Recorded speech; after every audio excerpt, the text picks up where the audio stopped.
Кіндіктің пішіні адамның жеке ерекшеліктеріне байланысты деген пікір кең тараған.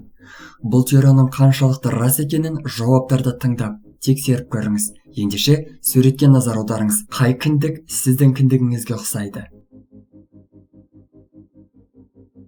Бірінші, шығыңқы кіндік. Бұндай кіндік пішін қайсар мінезді адамдарда болады. Сіз табандысыз, кейде қыңырлықта танытып қоясыз.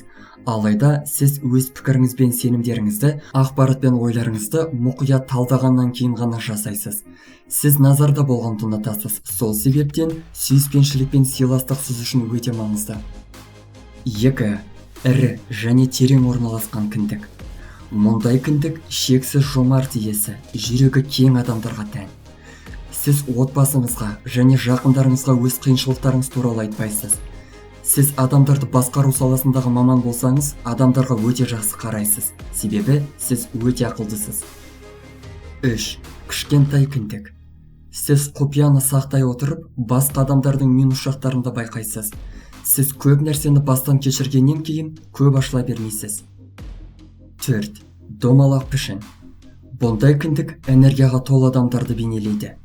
Сіз қолмен жұмыс істеуге немесе физикалық жұмыс істеуге қызығушылық танытпайсыз. Бірақ сіз ақыл ойды қосатын жерде ерекшеленесіз.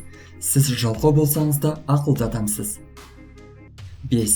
Сопақша кіндік. Мұндай кіндік гиперактивті адамдарға тән. Сіз өте сезімтал және шыдамды адамсыз. Жаңа нәрсеге үйрену сіз үшін өте маңызды. Сонымен қатар, бәріне сеніп қалатындықтан сізді ренжіту өте оңай. Көбінесе сіз барлық ренішті іште сақтайсыз. 6. Кең кіндік. Мұндай адамдардың басты ерекшелігі қырағылық. Сіз әр секунд сайын кез келген мәселені шешуге дайынсыз. Сіздің сеніміңізге ие болу керек. Ал сіз сенетін адамдар сіз үшін маңызды болып келеді.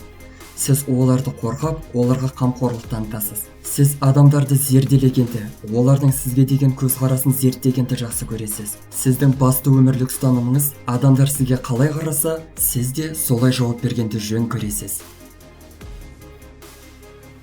Достар, біздің каналға жазылып, лайк басуды ұмытпаңыздар. Келесі шығарылымдар тек қана сіздер үшін.